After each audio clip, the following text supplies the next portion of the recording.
Passion littéraire, présenté par Benoît-Der. De 19 à 21h sur Passion FM. Histoire d'une ville. Histoire d'une ville. C'était Calogero en apesanteur. Nous sommes en direct sur Passion FM et vous pouvez nous laisser vos commentaires sur la page Facebook Radio Debout, sur laquelle Catherine nous félicite de la magnifique énergie déployée pour cette passion littéraire. Pierre-Paul Nélis nous dit qu'une radio debout, ça doit être fatigant. Et puis nous avons Marie-Isabelle Tasset qui nous souhaite une bonne émission.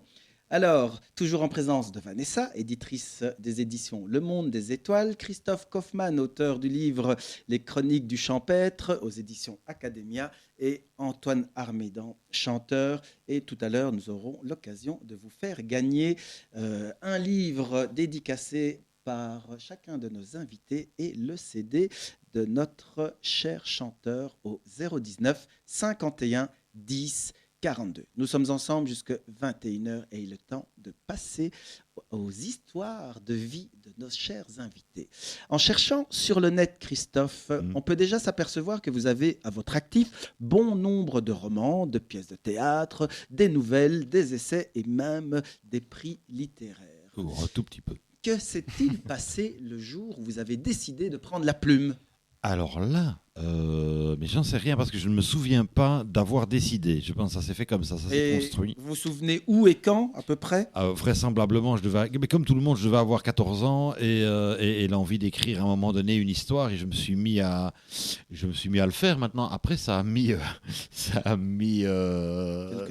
quelques années, une bonne huitaine d'années avant que je parvienne à produire quelque chose. À produire quelque chose qui soit de nature à pouvoir être lu. Oui, et avez-vous frappé à de nombreuses portes d'éditeurs ?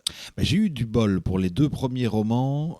J'ai envoyé par la poste, comme on fait dans ces cas-là, à toute une série d'éditeurs. Et très vite, j'ai eu une réponse de chez Fleuve Noir à Paris, dans la collection Anticipation. Je faisais de la fantasy à ce moment-là.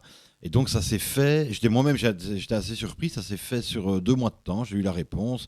On m'a renvoyé les machins corrigés, tout ça, j'ai corrigé, il a fallu couper un peu, enfin voilà. Et donc, les 2 premiers romans, ça a été très vite. Le 3e, il a mis 8 ans, je crois, à sortir. Mais j'ai mis moi-même 8 ans à l'écrire. Oui, déjà en fantaisie, vous allez avoir des choses à vous dire avec Vanessa, sûrement. Oui. Et est-ce que cette passion littéraire, c'est une histoire de famille ? Non, pas du tout. Non, au niveau ni parents, ni personne qui écrivent chez moi. Il y a malgré tout... il y a une passion, enfin en tout cas il y a une grande écoute de beaucoup de chansons. Et je suis très en écoutant Antoine tout à l'heure, je trouve qu'il a une écriture qui est très juste, dans une mesure très juste, comme ça, une rythmique très juste. Ça m'a fait penser, moi je pensais à Renan Luce, dans l'intonation, dans les choses racontées, les petites choses douces comme ça. Mais donc, j'ai énormément écouté de chansons françaises quand j'étais jeune, ce qui m'a énormément imprégné. Et c'est ça qui, sans doute, me pousse à encore aujourd'hui, qui me travaille. Écouter, mais surtout lire également. Oui, pardon. Lire énormément, ça je fais ça tout le temps, en permanence. J'ai toujours des bouquins avec moi, j'ai toujours des... Moi je lis sur tablette maintenant parce que sinon je transporte une bibliothèque complète et j'avais mal au dos, donc... Mais même pas, j'ai encore des bouquins quand même dans mon sac. Il faut garder un peu le papier. Et que signifie pour vous avoir un prix littéraire ? Un grand chouet, comme on dit chez moi. Oui, on est content quand même. Mais oui, on est content. C'est-à-dire qu'à un moment donné, l'écriture, c'est un métier relativement solitaire, même s'il est destiné à toucher un public à un moment donné. Au moment où on le fait, on est tout seul. Au moment où la chose, j'ai le bouquin en main, c'est super. En dehors d'occasions comme ceci, qui sont vraiment géniales, mais je rencontre peu de lecteurs. Donc, avoir un prix littéraire, c'est à un moment donné se dire « Ah, tiens, il y a quelqu'un qui s'est dit, non, dit cette affaire-là mériterait qu'on se penche dessus. » Et ça fait plaisir. Une certaine reconnaissance, notamment par la province de Liège. Là, en l'occurrence, pour un spectacle de théâtre, pour une pièce de théâtre plutôt, oui, avec la province de Liège. Prix littéraire dramatique. Oui. Et en ce moment, des projets sur la table ? Oui, là, je suis en train de plancher sur un recueil de poésie. Je travaille beaucoup et je suis en train de terminer, en tout cas je l'espère, un polar, enfin un roman noir, un thriller, un truc bien glauque, bien sanglant, bien dur. J'avais envie de... Prolifique, un peu hyperactif. Ça me dit quelque chose. Oui, c'est ça, oui. Oui, on me le dit de temps en temps. Eh bien, une petite pause musicale s'impose. Voici pour vous, car je sais que cela va vous plaire, Octobre de Francis Cabrel.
Votre rendez-vous littéraire sur Passion FM, tous les troisièmes mercredis du mois, de 19 à 21h, Passion littéraire, présenté par Boubou Noader. Histoire d'une ville. Histoire d'une ville. Passion littéraire en direct jusqu'à 21h. Et nous avons samedi Antoine qui est très ému d'avoir écouté la chanson de Francis Cabrel. La corrida. La corrida.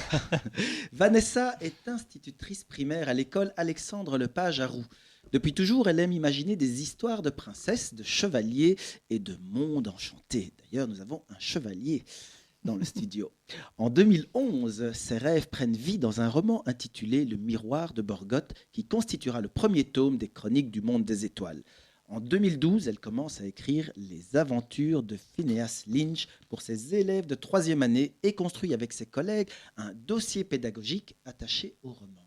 Et depuis juillet 2013, elle a pris les rênes du département édition et du département pédagogique du Monde des Étoiles, qui est une ASBL. Mais ce n'est pas tout. Récemment, elle inaugure son centre littéraire, dont on parlera un peu plus tard. Vous écrivez depuis toujours, Vanessa? Depuis assez longtemps, on va dire. Depuis toute petite peut-être, non? Un rêve d'enfant? Je pense que la première fois où j'ai écrit une histoire qui ressemblait plus ou moins à quelque chose, c'est-à-dire que ma maman l'a trouvée très bien. Je devais Première fan. voilà, je devais avoir 12 ou 13 ans en fait. Voilà, c'était une petite histoire policière comme ça, avec des disparitions d'enfants Ouh là là. et c'était des enfants qui menaient l'enquête. Ah, voilà. Et la Vanessa adulte maintenant, est-ce qu'elle écrit pour mieux se sentir? Oui, tout à fait. Combattre des vraiment- moments difficiles? Oui. C'est vraiment l'écriture qui m'a permis de surmonter plusieurs grosses difficultés que j'ai traversées. Mais il y a du plaisir quand même. Mais oui, bien sûr, c'est justement ça qui fait tenir le tout, je vais dire. C'est l'écriture qui permet de se sentir mieux, de se dire il y a plein de belles choses qui peuvent être créées. Ouais, et d'ailleurs, vous partagez toutes ces belles choses avec vos élèves. Quelle est votre démarche pour écrire avec vos élèves? Alors, c'est arrivé par hasard. Donc, il y a un élève qui a réussi à trouver un de mes romans, je ne sais pas comment il a fait, un roman de fantaisie, donc qui n'était pas du tout adapté à son âge. Et mes élèves ont commencé à me dire, mais madame, pourquoi vous écrivez toujours pour les adultes et pourquoi vous n'écrivez pas pour nous? Je dis parce que je n'ai jamais fait ça. Donc, ils m'ont mis au défi de le faire. Et là, je me suis lancée. Donc, j'ai écrit le premier chapitre. Ils l'ont lu. Et ils m'ont donné des pistes pour écrire le chapitre suivant. Et donc, semaine après semaine, c'était comme ça qu'on travaillait. C'était le chapitre qu'ils attendaient avec impatience. Et puis, ils me donnaient les pistes pour la suite de l'histoire. Ouais, donc ils donnent des idées, ils n'écrivaient pas eux-mêmes le chapitre. Non, ils D'accord. n'ont pas Mais écrit ils y eux-mêmes. retrouvaient leurs ingrédients. Oui, voilà. Oui. Et votre premier tome de Borgotte a-t-il donné des suites et combien? Alors oui, il y a normalement 5 tomes dans les Chroniques du Monde des Étoiles. Ça raconte quoi?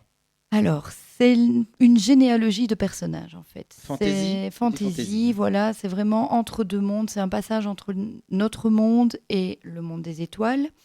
Adressé pour les petits, les ados? Alors, le premier tome est à partir de 12-13 ans. Par contre, les autres tomes sont un peu plus sombres. Voilà. Donc, Il y a une voilà, évolution oui. dans la lecture. Il y a une évolution, tout Ceux à qui ont fait. commencé le premier tome peuvent continuer. Ils peuvent continuer, Voilà. oui.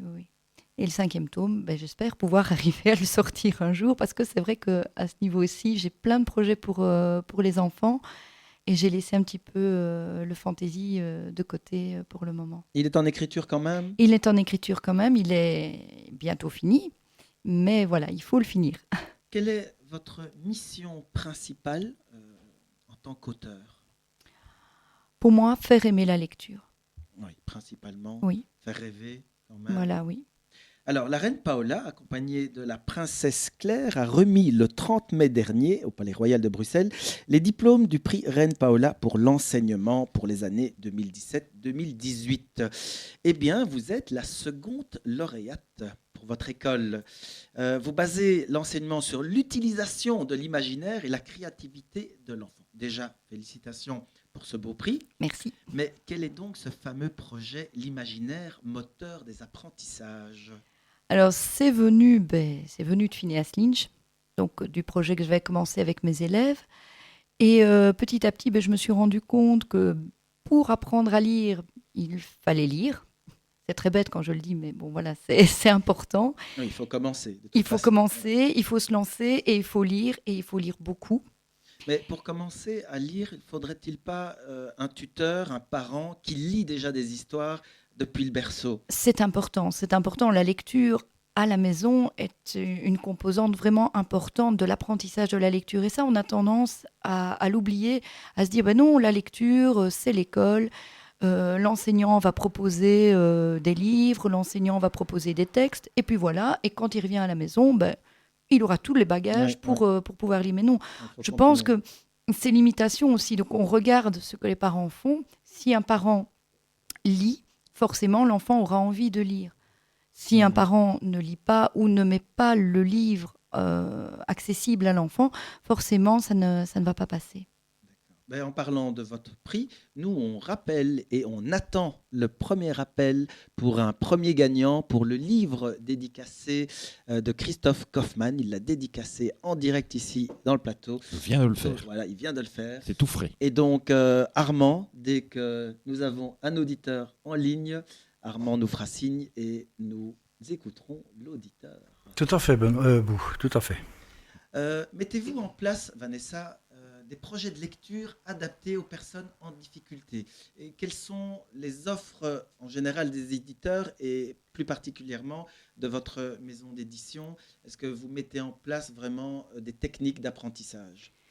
Alors, on a commencé avec un dossier pédagogique qui a été publié par Le Gai Savoir et qui met le livre donc au centre des apprentissages de compréhension à la lecture. Donc on utilise vraiment le livre, on n'utilise pas des textes pris comme ça à droite et à gauche. Donc ça, c'est le point de départ, je vais dire, de toute notre recherche pédagogique. Et alors ici, plus récemment, là, on a vraiment travaillé beaucoup sur les besoins raisonnables, donc les agencements que le pacte d'excellence nous demande de faire dans les classes. Pour nos auditeurs, c'est quoi les besoins raisonnables? Donc voilà, donc un enfant a des besoins et l'enseignant doit répondre à ces besoins. Pour ça, il va aménager des choses, mais il ne faut pas que ça devienne absolument impossible à gérer dans la classe. Donc c'est ça qu'on a vraiment travaillé, et au travers d'un livre, donc Lily et les tournesols magiques par exemple. On va s'interrompre parce que le téléphone retentit. Est-ce que c'est un auditeur qui pourrait gagner le livre de Christophe Kaufmann? Allô? Oui, allô? Oui, bonjour. Quel est votre nom? Frédéric. Frédéric, enchanté Frédéric. Je vous présente Christophe Kaufmann. Bonjour Frédéric. Bonjour Christophe, comment ça va? Mais ça va fort bien, et vous? Ça va. Vous appelez d'où? Jodogne. Ah, Jodogne, donc un natif, un gars de l'étape. En tout cas, vous faites une très belle émission. Eh ben, je vous remercie. J'espère que tout le monde est de votre avis et on essaye de le faire au mieux. Eh bien, cher Christophe, nous avons le plaisir de vous offrir le livre de Christophe Kaufmann, Les Chroniques du Champêtre, aux éditions Academia. Il est dédicacé et vous pourrez venir le chercher ici à la radio quand vous le souhaitez. Merci beaucoup. Avec grand plaisir. Bonne soirée. Bonne et soirée. restez à notre écoute. Au revoir. Merci. Ouais. Merci pour votre appel. Et voilà, un premier gagnant, un premier heureux grâce à cette émission. Et donc, Vanessa, nous étions aux besoins. Oui, voilà. Donc voilà, donc on a essayé, nous, d'apporter quelque chose aux enseignants avec le livre Lily et les tournesols magiques. Donc, quand Anne est arrivée avec... Anne Libotte, hein. Anne Libotte, oui, tout à fait. Quand elle est arrivée avec son projet, tout de suite, je veux dire, on a sauté dessus. Parce que ça répondait vraiment à ce qu'on voulait faire dans notre ASBL pour la promotion de la lecture. C'est vraiment un outil qui est adapté pour les enfants dyslexiques, bien sûr, mais même pour les enfants en apprentissage de lecture. Donc, les enseignants peuvent se baser là-dessus pour créer des activités. Et il répond, je vais dire, aux exigences justement de ces aménagements qu'on demande pour les besoins des élèves. Voilà, et donc le livre d'Anne Libotte qui s'intitule Lily et les tournesols, oui. C'est le premier du genre dans votre maison d'édition? Alors oui, c'est pour le premier, voilà, c'est vraiment le premier qui est adapté au temps, je vais dire. Donc avec Phineas, on avait déjà commencé à toucher un petit peu à la lecture adaptée pour les enfants. Oui. Avec Bout d'arc-en-ciel qu'on avait publié, on avait aussi travaillé un aspect plus particulier des difficultés de lecture, c'est la reconnaissance entre la lettre et le mot, Oui. parce qu'il y a beaucoup d'enfants qui ne font pas la différence. Mais c'est vraiment ici, avec Lily, qu'on arrive à un produit qui est véritablement travaillé Il est au service de la très lecture, pointu, voilà, oui, et au oui. service de l'enfant. J'ai eu l'occasion de le feuilleter d'ailleurs, il est vraiment très très bien fait, de grandes illustrations Oui. qui permettent à l'enfant de poursuivre. Alors, Vanessa, vous avez plusieurs casquettes, dont celle d'éditrice qui a créé un centre littéraire. Qu'est-ce qu'un centre littéraire organisé par une spécialiste du livre et qu'est-ce que ce centre apporte comme atout, service et qui pourrait se différencier par exemple d'une bibliothèque? Alors, le centre littéraire a plusieurs aspects. Donc, on a bien entendu la bibliothèque. Alors, il y en a qui m'ont dit, oui, mais tu lances un café littéraire. Alors, j'ai dit non, on va prendre ça dans l'autre sens. Je lance une bibliothèque dans laquelle on boit un café. C'est Voilà. pas la même chose, c'est pas la même démarche. Donc c'est encore une fois pour amener le plaisir de la lecture, le bien-être quand on lit. Donc c'est vraiment cet aspect-là qu'on a voulu mettre en avant en premier lieu. Parallèlement à ça, il y a toujours le département pédagogique qui travaille non seulement de manière théorique, mais aussi des animations pour les enfants en scriptothérapie, donc l'écriture bien-être, et en rééducation littéraire. Attention, on ne fait pas de la logopédie, Non. ça je précise. La Un rééducation, accompagnement. c'est vraiment un accompagnement pour... On travaille en parallèle avec les logopèdes, en fait. Voilà, c'est vraiment ça. C'est pour les amener au livre. Voilà, c'est pour qu'ils prennent conscience de... Et ce de ce lieu que est c'est. déjà donc en fonction, est déjà ouvert? Alors, normalement, ce lieu ouvre au mois de janvier. D'accord. Parce qu'on a... 2019 s'annonce 2019, oui. pour les C'est... chapeaux de roue. Voilà. Et en fait, c'est parce qu'on a eu beaucoup de mal à trouver un local. Et puis, finalement, on s'est dit qu'on n'est jamais mieux servi que par soi-même. Chez vous. Voilà, tout Bah à voilà. fait. Sage décision, je pense, au niveau budgétaire déjà. Oui. Voilà.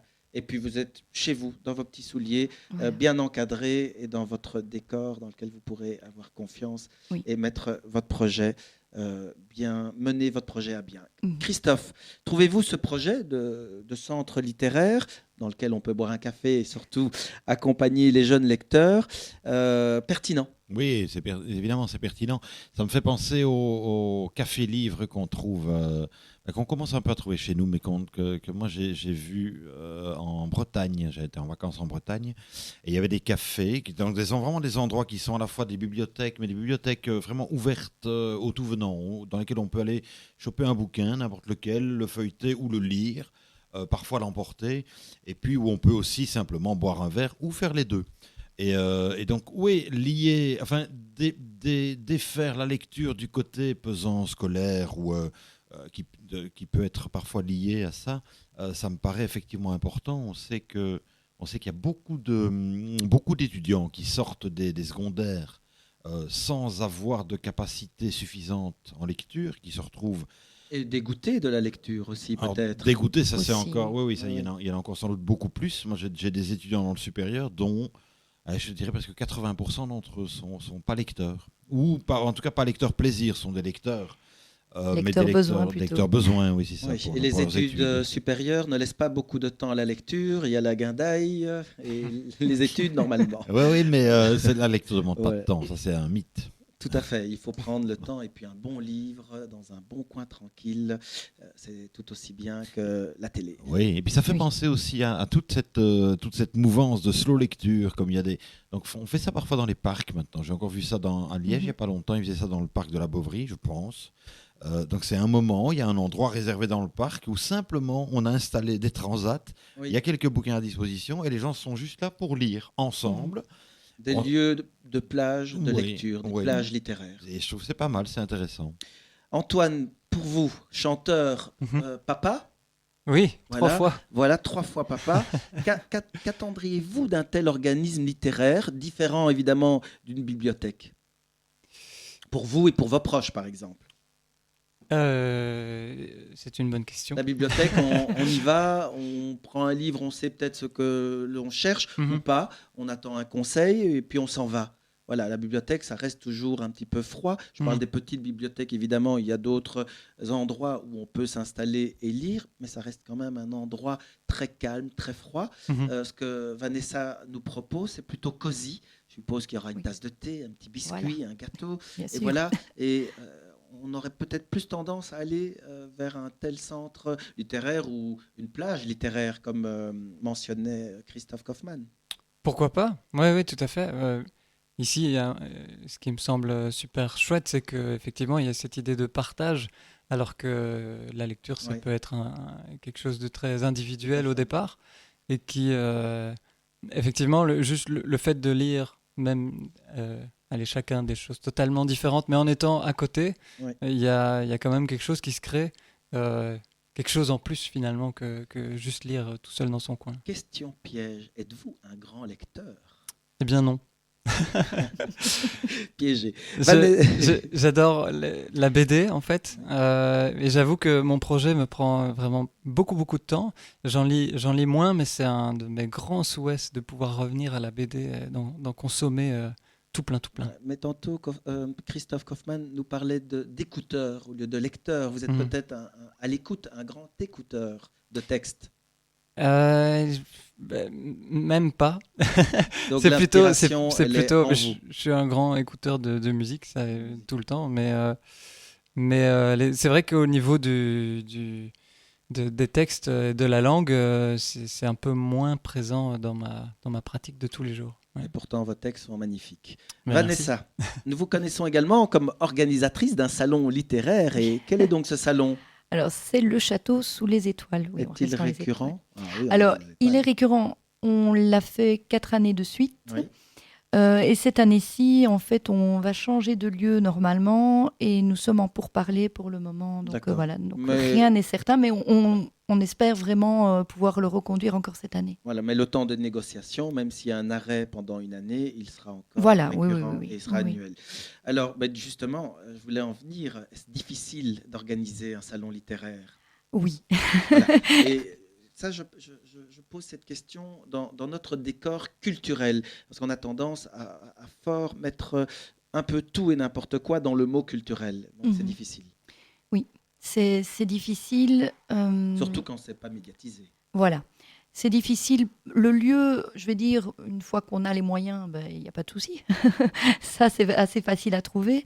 Mais c'est plutôt trouver les personnes, les intervenants qui peuvent aider, qui sont intéressés par le projet. Ça, c'est vraiment... on a tendance, enfin, en tout cas, moi, quand j'ai rencontré différentes personnes, salon du livre, c'est vieux. Non, un salon du livre, c'est pas vieux. Un salon du livre, c'est vivant. Un salon du livre, on découvre plein de choses. Il y a aussi la bande dessinée qui est un pôle important. Et cette image colle un petit peu. Et c'est vrai que c'est difficile à ce moment-là d'organiser quelque chose qui intéresse le grand public. Oui. Alors, maintenant aussi, je pense que la difficulté est due à certains statuts de maisons d'édition. Il y a des petits éditeurs, mais il y a aussi des auteurs ou auto-édités ou des éditions qu'on nomme à compte d'auteur. Et donc, ces gens-là, des fois, se voient refuser l'accès à des salons. Oui. Mais déjà, il y a les grands salons qui ont pignon sur rue et qui sont très chers au niveau de l'emplacement. Donc, quand c'est une grosse maison d'édition, forcément, elle peut se permettre une grosse dépense et inviter les auteurs sur son stand, c'est facile. Pour une plus petite maison d'édition, c'est déjà beaucoup plus difficile. Et pour un auteur auto-édité ou dans une maison d'édition à compte d'auteur qui n'est pas forcément en Belgique, c'est quasiment impossible. Puis, il y a les salons qui se revendiquent ne vouloir mettre en avant que les maisons d'édition. Ça aussi, c'est un choix. Et qui refusent alors des auteurs auto-édités, par exemple, ou des maisons que l'on ne veut pas reconnaître comme maisons d'édition. Voilà, tout à fait. Alors, c'est un choix. C'est pas à critiquer ou pas, voilà. Mais je pense que ce n'est pas en faisant justement un clivage qu'on va arriver à faire découvrir toute la richesse littéraire qu'il peut y avoir en Belgique. Voilà, il peut y avoir du très très bon chez des auteurs auto-édités ou même des maisons à compte d'auteurs et l'inverse dans des grandes maisons qui ont pignon sur rue. Tout à fait. Christophe Kaufmann, êtes-vous un habitué justement de ces salons du livre en Belgique ou en France ? Quelles sont vos habitudes ? Oui, j'ai été invité une fois ou l'autre au salon à Bruxelles, une fois à Paris. Mais non, je ne suis pas vraiment un habitué et c'est pas un exercice que j'aime beaucoup parce que je trouve que sauf les auteurs qui ont pignon sur rue, qui sont très connus, si vous invitez monsieur Franck Tilliez, monsieur Marc Lévy, je ne sais pas, moi, monsieur Guillaume Musso, voilà, il va y avoir une file énorme de 1000 personnes. Mais moi, je ne suis pas un auteur connu, donc je me retrouve dans des situations où, en réalité, si j'y vais, c'est soit par sympathie pour l'éditeur qui m'invite, soit pour faire sa connaissance, parce que parfois, quand on est édité par un éditeur parisien, on n'a pas toujours l'occasion d'aller rencontrer la personne en live. c'est le voyage à Paris, il faut encore y avoir le temps et Faire les allers-retours. faire oui. des allers-retours. Donc c'est peut-être parfois l'occasion juste de rencontrer l'éditeur, puis de rencontrer ses collègues auteurs et d'avoir des chouettes discussions. Vis-à-vis du public, je trouve pas une expérience. Enfin, en tout cas, moi, je n'en ai pas tiré quelque chose de vraiment magique. D'accord. Et j'espère quand même, grâce à la radio, vous allez être un peu plus connu. Oui, mais je n'écris pas pour être connu. Non, non, c'est un plaisir.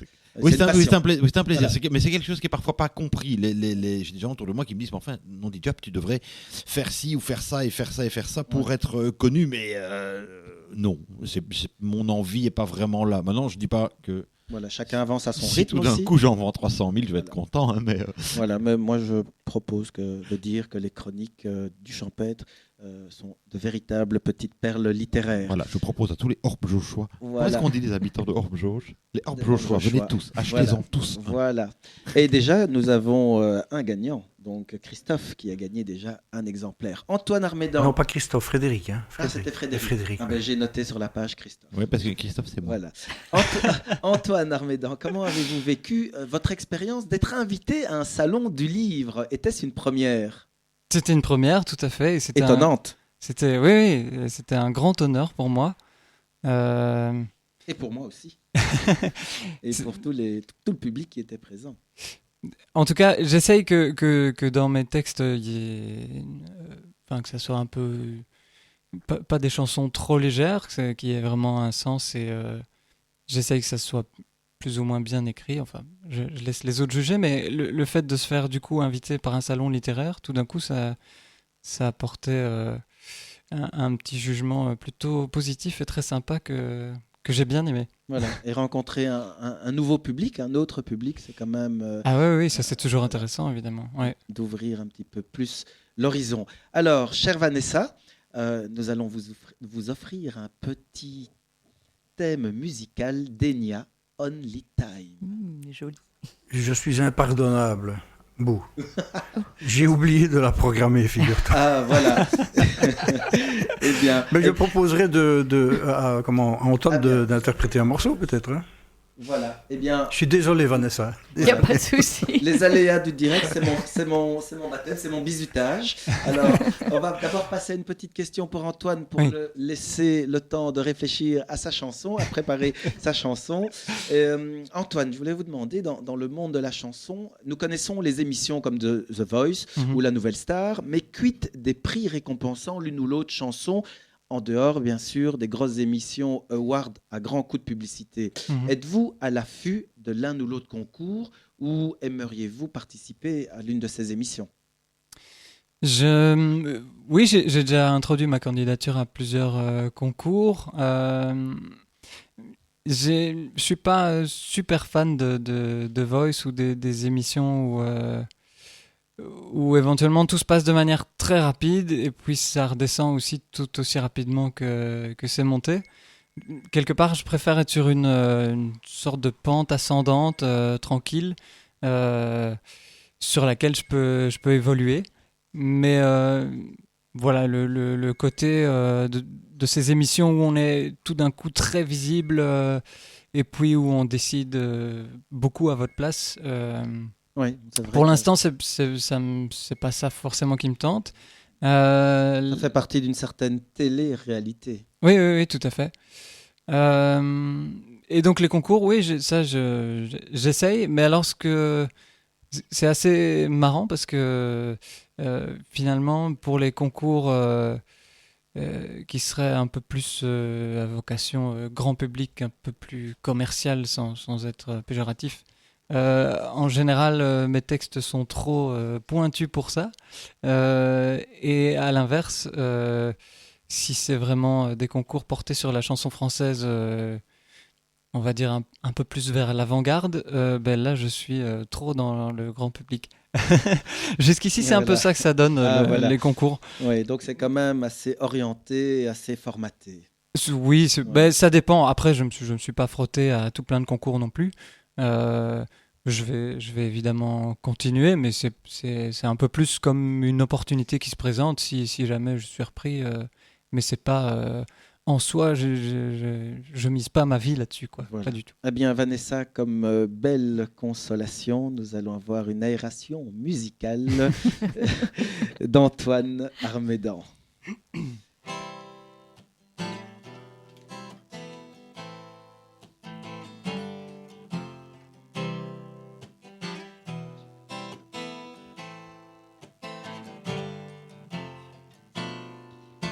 Sous la lune gît un territoire bleuté qui tournoie ainsi depuis l'éternité. S'affaire dessus des êtres endimanchés et d'autres aux pieds nus, tous étant accrochés au même inconnu. Sous la lune brillent des préceptes affûtés qui errent et compris depuis l'éternité. S'affaire autour des fracas des béliers, des orages sourds coule le sablier, tandis que l'amour, puisque les jours s'envolent, sans cesse au temps pressé,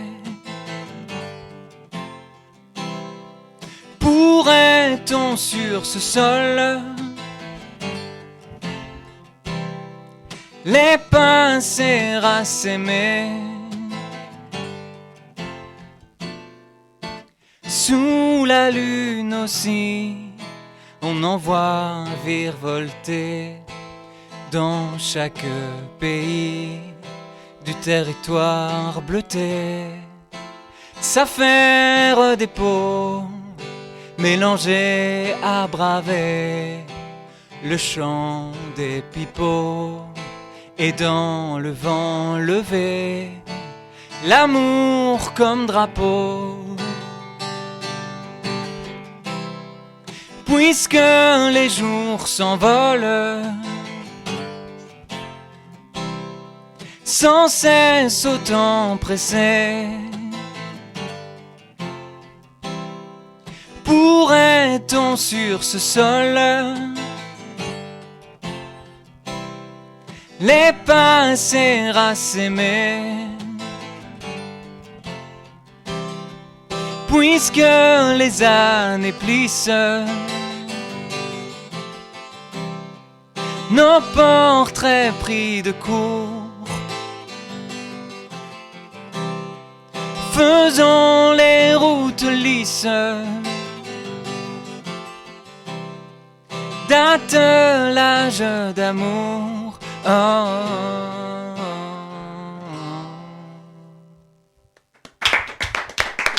Merci.